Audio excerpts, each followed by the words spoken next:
My name is Martina Lanotte. I'm an LGBTQ plus wedding photographer based in Copenhagen, and you are listening to the Workflows Photography Podcast. Dario, I am so happy that we're doing this, and this is going to be a great conversation. I love diving into different workflow topics with everybody, seeing what's working, what's not working, and basically just to, have those listening, those watching this to hopefully be inspired to look at what they're doing and find what is working and what's not working for them.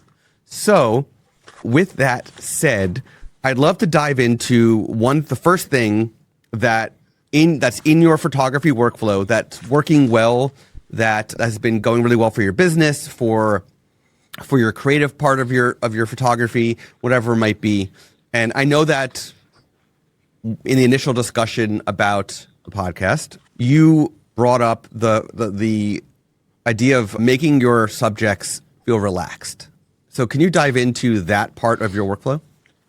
Yeah, one part of things that I love most about photography is that you can show your personality. You can really throw off people your emotion, how you are, and people react. Because there are two types of photographer and two types of people, mostly. There are some photographers who just want to melt in the shadow and just stay away and be like an observer. That's not me. And there are some of us that love people, want to stay in the middle. And it's strange to describe because I don't want to be the center of the event, but I want to be in the event. Because if I throw my personality, my happiness, my joy, I'm full of want to live. So if I throw this emotion to other people react. And sometimes this change the events from a normal boring event to something crazy, to something more emotional, with more love, with more cries, with everything people just want to show off if you push them a little. Just a little. Yeah. So just to be clear for everybody who's listening, first of all, I raised my hand as the person who, for those who are not watching, those who are listening, I raised my hand as the type of photographer who'd rather be off in the distance, which is why we were laughing. Just to be clear for those listening, what you're talking about is, for example, during like the party when everybody's dancing at a wedding, you're in there, in the group photographing. You're not on the sideline photographing the dance floor from a distance. You're literally on the dance floor. I'm in front of people. Usually I try to photograph people very close. My favorite lens has always been a 35 millimeter. I know, nothing fancy. Yeah. I love it. I like to use from this distance, like we are right now. So very close, like alpha meter. So in the dance floor, for example, I move a lot, I dance, or maybe I have a drink in one hand, and on the other hand, I have my camera with a flash, usually, and I shoot, smile, and move before people react. You just need a glimpse of a photographer that is moving with the sound, with the emotions, and I will be there, and there, and there, and there, and, everywhere, but nowhere at the same time, but close, because I need to see the eyes. For people that are just listening, I wear glasses. So I want to see the eyes of people. I want to be near them, because if I take off my glasses, I'm really blind. So I need to stay close. For me, the world has always been something that you need to get close, and not only photographing part, but with emotion. I need to feel. And this is a good thing and a bad thing, because I always need to be pushed a bit to feel emotion of other people. Boredom is the worst enemy of photographers like me. I always need edgy things, edgy situation. I always need to see new faces, new places. And this is cool. And at the same time, it's very, very tiring, because after a wedding, and it's just not a normal work. I put really myself in. So if it is spectacular, I'm very happy. If it hasn't been, it's just normal, but without my fault, I'm just, I'm not so happy, because there isn't separation from work and my personality. And this is cool and troublesome sometimes. So let me ask you, as part of getting people to feel relaxed, when you are very much a close in the moment upfront photographer, do you get pushback from some guests? And if you do, how do you handle that to hopefully not make them angry, but to get them relaxed? There is one episode of when I was starting as a photographer. Before being a photographer, every day, every morning, every sunset, every lunch, I took my camera and walked around my city taking photo of people around, every type of people, everyone. Street photography. Like street photography, but very close. Yeah. And I discovered people hardly is aggressive or hardly people is an enemy. Most of the people are friendly. They just need a smile. You need to approach them in a relaxed way because your body talks. I can come to you smiling, not in aggressive pose, and you react in a way. If I run to you in acting aggressive, you react defensively. So how you set your body, your smile, how you are dressed, how you react, and your smile is your best weapon. Because if I smile, you smile. So that creates something, a contact, a link between two people. Yeah. And this is the easiest things. I know, seems so superficial and so easy, but when you try with people to stay close, just smile, you put in a relaxed way, but you know what are you doing. You need to feel secure. You need to show you are secure. Let's do not think about what we have inside, because maybe you are acting the most secure people ever, and instead you are crumbling down like a castle of paper. But how you pose, how you act, it's half of a job. The other half part of a job is how you talk, your voice tone.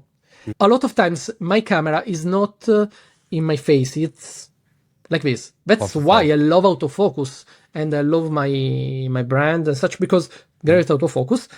And so I can shoot like this a lot of times with a wide lens. Okay, I just see what I'm pointing at, but I have place to correct. And so I'm not masking my face. They see me. If you see a human, it's different than see a camera in front of you. And that's, people react well to my smile. People react bad if you put a camera, because you're putting distance from you. So my little secret to let people trust me. And how you look, it work. Because you need to, I know it feels stupid, but you need to smell good, to have a good, nice bird. The basics. The basics that a lot of photographers forget. Because people see how you look and react to that. Yeah. So just now you mentioned having the camera sort of off to the side, not right in front of your face. So that means you're using the LCD, right? You're not viewfinder 100% of the time. If you had to put a percentage of how often you're looking through the viewfinder, versus LCD, what do you think it would be? After I moved to mirrorless, maybe 90% I use the LCD. The 10 time I doesn't look. I just know where I'm pointing my camera. After being 15 years as a photographer, I know what I'm, my perspective, the lenses, but that's because I use just 2-3 fixed lenses. So I always know what I'm looking at. Because if instead I use a zoom, you may never know what you are, what part are you looking of a frame. While using mostly 35 millimeters and 85, I just know what I'm going to do. When I use the viewfinder is maybe at the sunset, maybe when there is some light art that are hitting your lens, and okay, you need to close to cover yourself up. But that's just for a small part of my job. Maybe when you're doing posed portraits or something particular part of a day, like the sunset. So just a small, very small part. I recently did a proposal session a day after it snowed, and I was trying to use my LCD so bad that for that session, I couldn't. It was so bright from the reflection on the snow. the entire time I had to look through the viewfinder, which, as somebody with poor vision, your eyes start to twitch after a while when you're looking through it the whole time. So. And there is another thing that guess that where you are shooting changes habitudes, because, for example, I live in North Italy, so most of the day the light isn't strong like South Italy. So yes, there is sun, but isn't so strong. There are a lot of times clouds, so there is diffusion of lights. So you hardly get blinded by lights. So we can afford to use the LCD more. While if you are on the snow, everything changes. I guess where you live change how you work. Yeah, good point. Good point. We're just talking technical, so let's move into the second part of what is working well. Yeah. You mentioned that there's technical aspects of your business that are working well, specifically organization. I am an organizational freak. So this is one of my favorite things to talk about. I want to hear what organization-wise has been working well for your photography business. Okay, if I want to just shorten all these topics, I can say just one sentence like, you need to know your craft. And that is the most important aspect, because we are all artists, yes, but photography needs camera. We are still in the age where we can just blink with our eye and record on our brain what we see. We have a camera, and camera are a tool. So you need to know your tool. You need to organize. You need to know how camera works. And modern camera are more a computer than a camera, because in 20 years everything changed so many times, and now is still changing with AI, with imaging for post-production, with so many things that are revolution. There is a revolution again, another revolution after film, after digital. And for me, a big step was from digital to mirrorless. Yes, it's still digital, but all DSLR it's a completely different type of digital. Completely different type of digital. Yeah. And you can shoot like this, and you can do so many things, because you still already see how your photo will appear, because from the viewfinder LCD you see the exposition and such, and this change the game. And for example, another thing that the camera doesn't emit more sound, and the camera, you can take so many much picture. So we can open a talk about how much is important for me imaging, for that example, because I tend to shoot so much more because I want more. Okay. Right. But okay, taking a step back, we need to nurture our aspect as artists, what we want to tell, but still we need to be organized.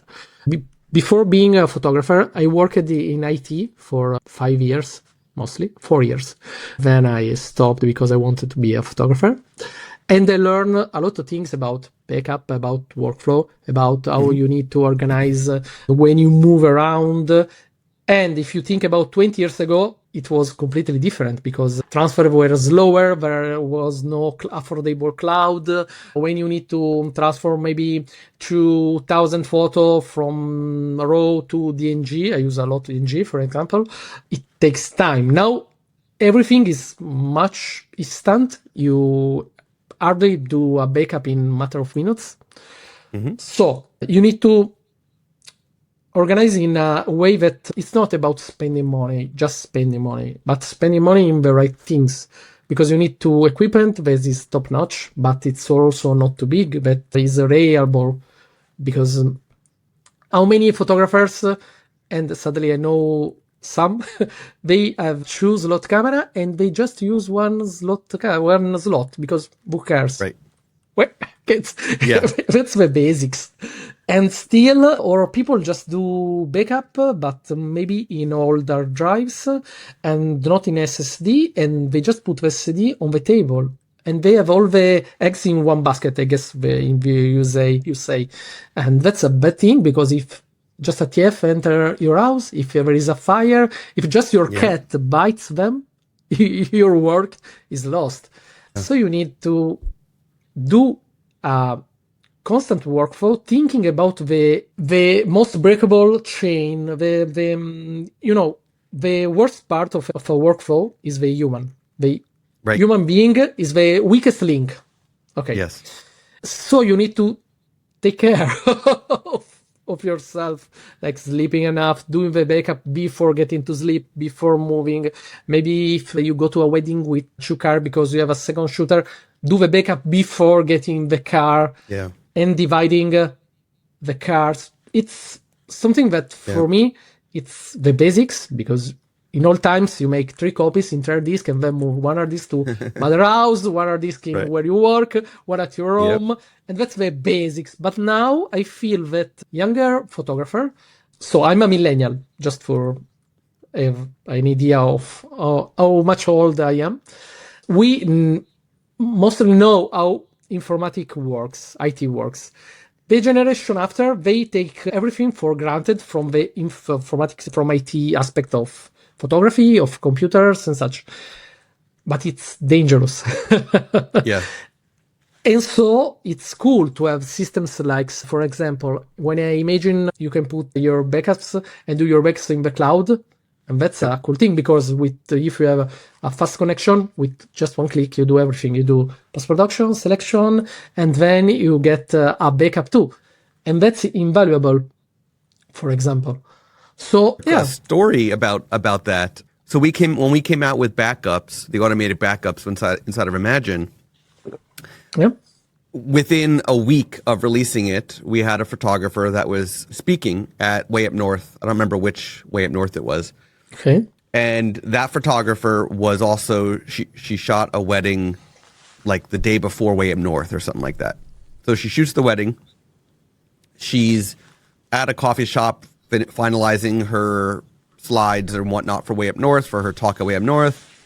And she uploaded the wedding photos to Imagine to, I don't remember if it was a Cull or Edit or both. I don't remember, but she went to use the bathroom and came back and all of her stuff was gone. Camera, laptop, everything gone. Right? Now she's not home. She's traveling, right? Whether it was an elopement or a destination wedding, I don't remember all the fine details, but she sent her project to Imagine to get worked on, which meant we had backups. So, it's just having your ducks in a row, so to speak, at home is as crucial as having whatever your workflow is on the road as well. Whether that is utilizing Imagine's backup or not, or something else, very important. So anyway, sorry to cut you off, but I had to share that. Yeah, no worry. That's cool, because I feel it's important, and always it's overlooked because technology costs. And having a good workflow costs a bit. Having a bad workflow in long times costs more, because you have errors, you lose files, so that will cost you more. But it's important to talk about these things, because this happens. Things get stolen, cards break, camera fall down. Yep. One of the weddings I get thrown in the pool with my camera. Oh boy. Okay. It was just okay. Yeah. So the water was here and I was okay. It happens. It happens. The camera were safe. I was laughing, but a bit angry inside, but it happens.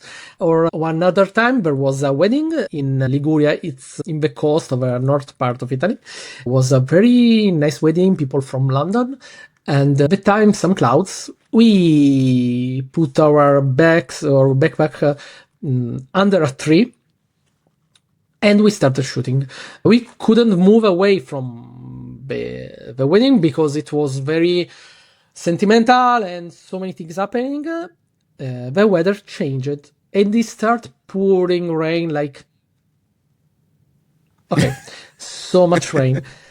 And in a case like that, you see the difference spending a lot of money in a good backpack or in a cheap backpack from online stores, okay? But still, sometimes we buy so many things that why we buy them?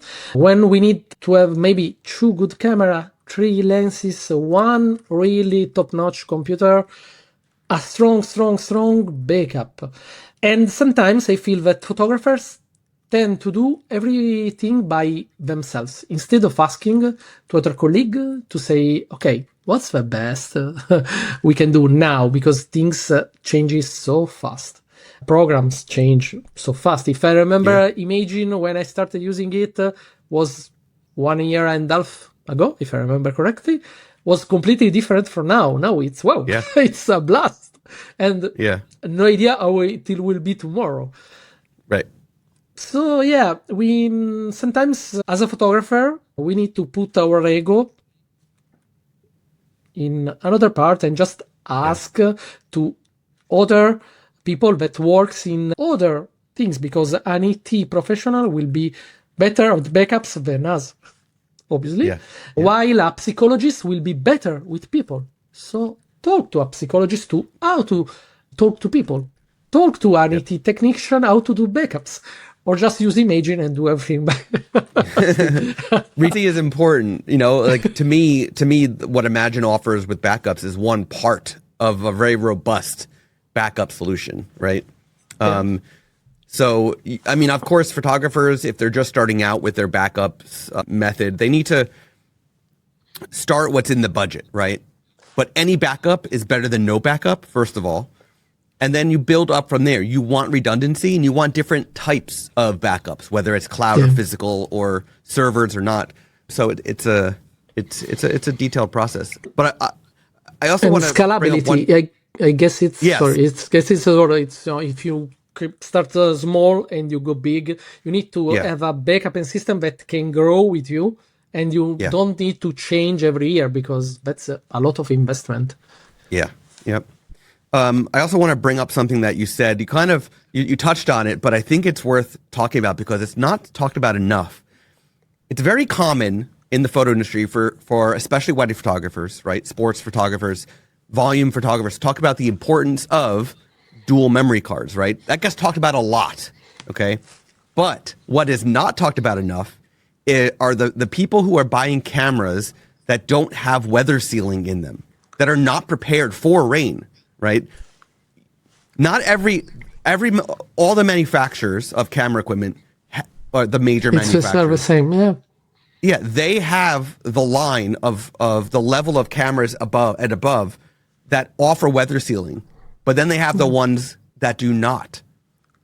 It's another aspect of being a professional, of having the dual memory card. That redundancy is having that protection of, can I be in a rainstorm if it starts raining or not? Right? And having lenses with weather sealing too, because if you have camera weather sealing and the lens not, you have problems. And it's different if you shoot in the cold, or if you shoot in the rain, or if you shoot in a desert. It's completely different. And for example, we were talking about, it's not a mystery, I'm a Nikon shooter. We are talking about Nikon with people about the cards, because a lot of people spend a lot of money in a great camera, then they buy a so-so lens, and then they buy the cheapest card they can find, and then they buy the cheapest battery, and they find so many problems, because the camera starts to slow down, but it's not the camera fault, it's the card fault. And it's a chain. The weakest link is the one will send you to hell. You need to, it's like cars. You need to afford the car, the tires, the oil, everything. Because it's better a bit smaller car, but with everything perfect, but having the best car with all tires and with no idea how to take, a street or such.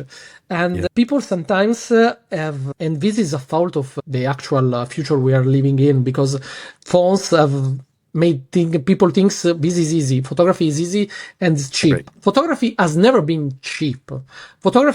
Every time photography costed a lot of money. In film days, it costing a lot of money, and the lenses costed a lot of money. Today, the best lens and the best camera cost a lot of money, and they produce different results from middle camera, middle lenses. And by the way, if you just want to send a message, you just shoot a photo, you can take with whatever camera you own or you can afford. But if you're doing it as a work, as a mission in your life, you can't have the cheapest camera because you need to do your work every day, every time. And who cares if it rains, if there is a desert, if there is too much sun?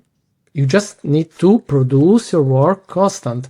And this is a thing that I feel that Americans get, while European just, we just try to find a solution. In Italy, Right. a lot more. Usually we are known for find a solution, okay? But still, if there are different range of cameras for different things. And by the way, weddings are not the worst, because if you are a sport shooter in the desert, that's you need a better instrument that I may need as a wedding shooter. Yep. Yeah. Very different situations of what you need depending on the genre, the location, and so on. Just like so many other aspects of the photo industry. Let's dive into the last topic, which is an area that you know in your own business that you need improvement, that you're working on improving. And you mentioned it's something that I also deal with my own photography that I have my thoughts on, but that is the constant marketing of your business, needing to do that. And so what areas of that are you struggling with that you're trying to improve on? I'd love to hear more about that. It's a very personal part of my life, because today, as we are telling so many times, photography changes so fast, like nearly all the modern world, because in the West, part of the world is running like a crazy madman. And still our work do that, photography too. And if you want to be successful, it's not like good old times, and if you feel the joke, that you don't need to have an Instagram account and take up your site and have that portal for weddings and talk to people and being constant in your marketing and promotion. Today you need to be, and it changes so fast because you don't have anymore the power to control your marketing, because usually there is a medium that's maybe Instagram, that may be Facebook, TikTok, or everything changes every year. and they change the rule, because maybe they see your photo all around. Maybe from tomorrow you need to spend so much money.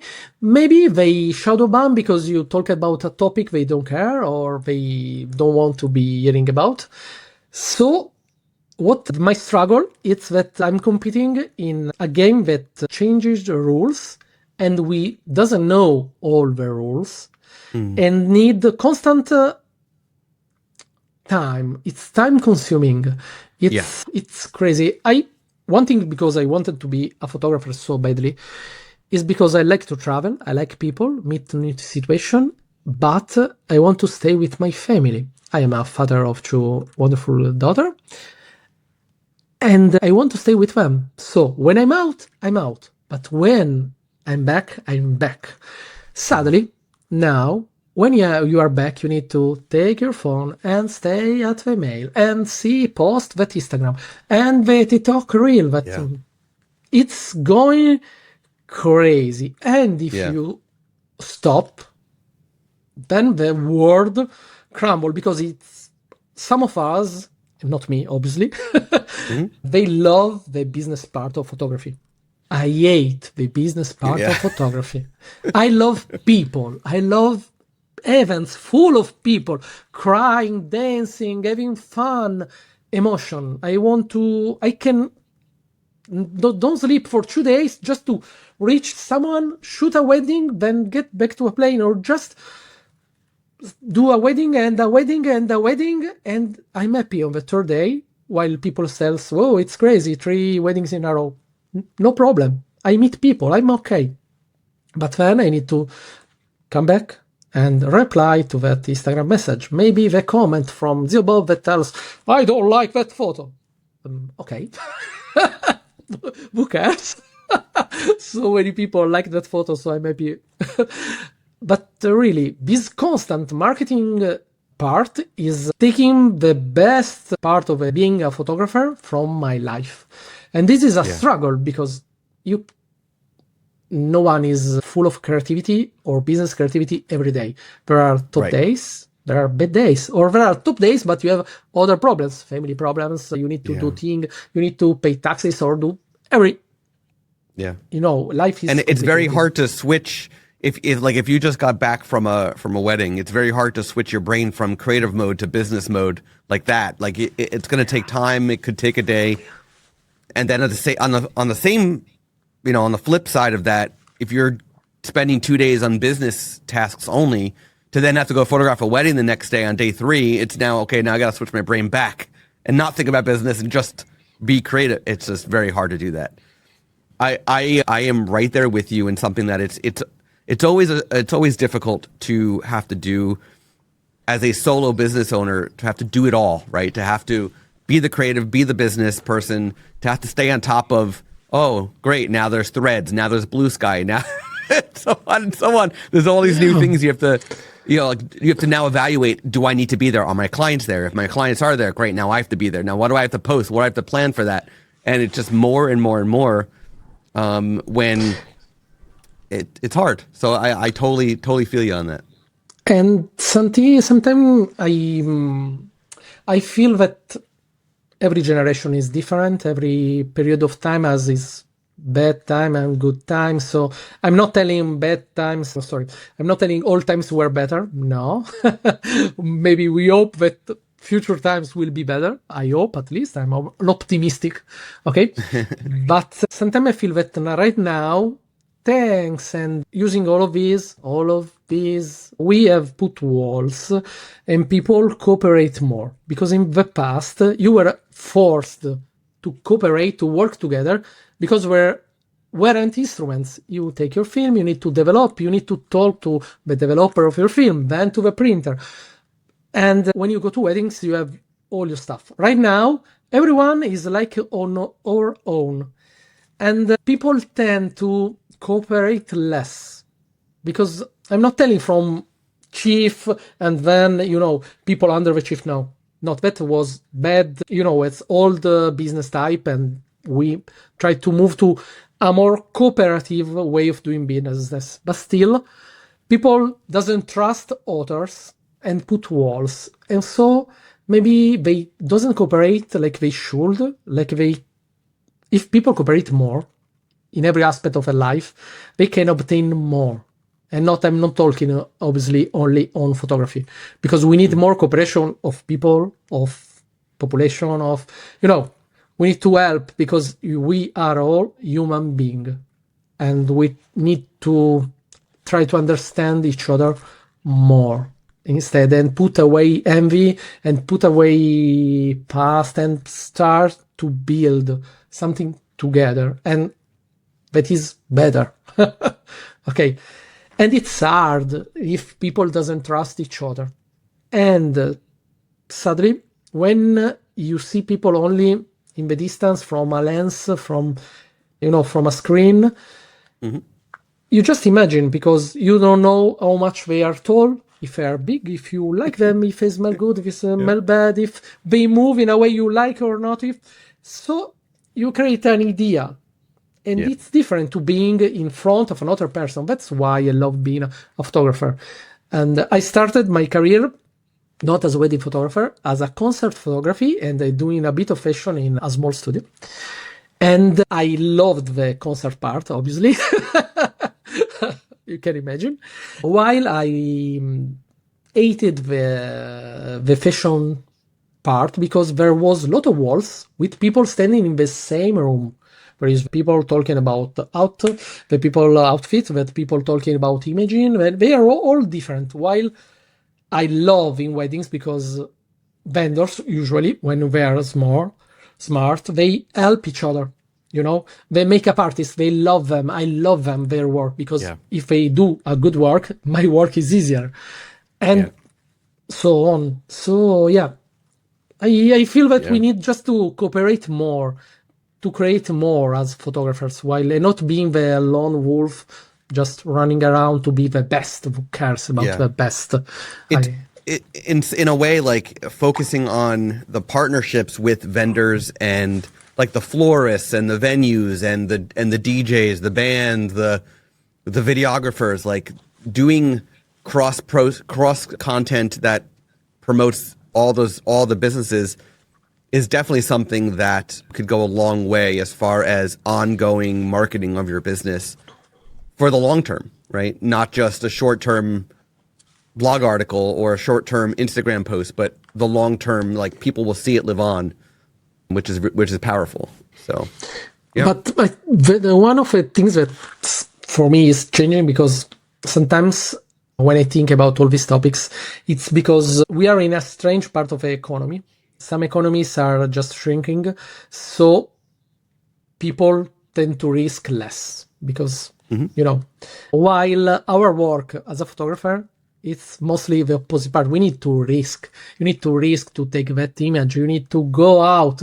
There is a storm. One of my best photo, there is a lightning striking and by my couple behind, and they were inside. Obviously, it was raining, and I told them, okay, if I get wet, no problem.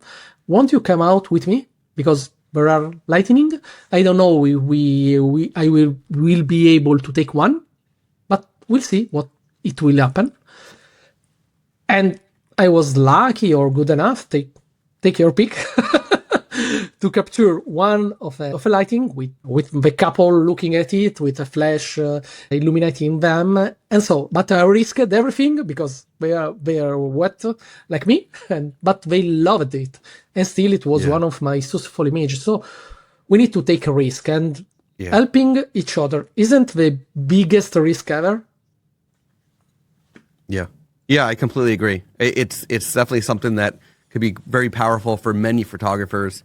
And especially as someone that, you've been shooting a while and you've got these connections, you've got these relationships, utilizing that for the long-term marketing of your business can go a long way. I know that for me, photographing proposals here in New Jersey, my clients are now, I'm done shooting their proposal. They're now engaged. I shoot their engagement photos during the same session.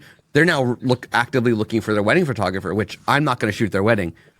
But it means that the relationships that I've built over the years with local wedding photographers, I know that if it's an Indian couple, I know exactly who I can recommend as their wedding photographer in the state. Or if it's a same-sex couple, I know the wedding photographers that want to photograph same-sex weddings, right? So I can recommend different people for different couples. And that connection, if those couples, know of somebody who's about to get engaged, they're going to recommend me as the proposal photographer for their friends and so on. So it goes a long way to build those, to do networking in some ways better than social media, better than emails can do. Word of mouth is so powerful. So, yeah, but because we forget that social media is a company that makes money. Their goal is to make money on us. So and while helping others is not about making money, it's to live better. It's completely different things. Okay. So we need to stay human. Well, sometimes we forget we are not photographers. We are human. Human is first. But for example, in the weddings, I love when it happens, and something bad happens. For example, one of my bride, she broke her dress before exiting at the preparation. So it was a bad moment for her. And I can take two ways. First way, photograph everything, the cries, people running out and such. Yeah, great photos. Second way, I took the wire and, just to help them, because I had my kit to help brides in these times. And we fixed her dress. Yeah, I was alone, so I have no photo of this. I just just was snapshot from my cellular to remember it. And that completely changed the perspective, because she was happy. She exit from that with a big smile, and the other photo of a day were wonderful. I choose to lose some photo of a desperation, and from a photographer point of view, you need to just shot picture and doesn't care about what is happening. While from a human point of view, for me at least, if I may help and it doesn't, I still get my work done, obviously. Helping is better than just being a spectator. Because after all, it's their special day. They pay us to record their special day. But if it's good or if it's bad, sometimes it depends on our choices. Yeah. I love that. Thank you for sharing that. That is actually a great way to end this with a very positive note, a very positive message of, being a photographer is a beautiful career, right? And we are presented with choices of capturing a photo or doing what's best to help the people that hired us to do a job. And if it makes the bride happy to help, it's all, in many cases, it's going to be better than capturing the moment when she's pissed off and sad, right? Yeah. So, completely agree. Dario, where can listeners learn more about you, see your beautiful wedding photography, and get in touch if they want to chat with you? Yeah. They can find me, obviously, as Dario Dusio, wedding photographer, and they can find me on my site, dariodusio.com, but you can show them, or on Instagram, or on Facebook, or on TikTok, or on YouTube, because I tend to try to be everywhere. Obviously, the site is the central part of where I show my work, but I tend to reach at least and block my name, because in this era where, where we need to be everywhere, if you doesn't block your name, maybe someone else will. And this was the stress I was talking before. Yeah. We need to be everywhere. I love technology, but I don't care about social media, and still I need to be there. And it's it's tiring. Maybe I just me getting older and want more being in a pub talking with my clients, because I prefer, for example, another part, I prefer to meet with them in my city and going to take a drink with them than just do a video call or such, because I need the feelings. Yeah. I get it. Thank you so much for sharing, for digging into this with me. And I know that all the listeners, anybody who's watching the video, is going to walk away with a whole new look at what they're doing. So I appreciate it. You have been listening to the Workflows Photography Podcast. To hear more from Workflows, to learn more about our guest, and for an exclusive offer for Workflows listeners, please go to workflowspodcast.com. And be sure to subscribe to the podcast on Apple Podcasts, Spotify, or wherever you listen to podcasts. Thank you for tuning in. Until next time.